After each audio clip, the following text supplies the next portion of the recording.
Hello guys, welcome back to my channel. তো আজ আমি আবারও নিয়ে চলে এসেছি আলু, আর আলু দিয়ে আমি আজ বানাবো আলুর বড়া। তার জন্য আমি এখানে নিয়ে নিয়েছি 1 কাপ বেসন।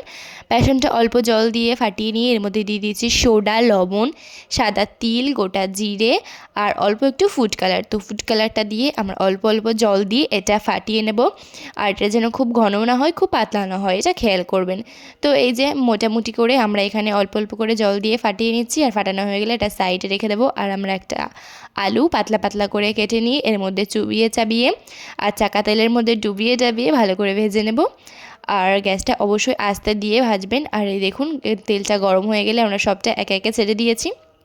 এরকম উল্টিয়ে পাল্টিয়ে ভালো করে হাতে টাইম নিয়ে এগুলো ভাজতে হবে।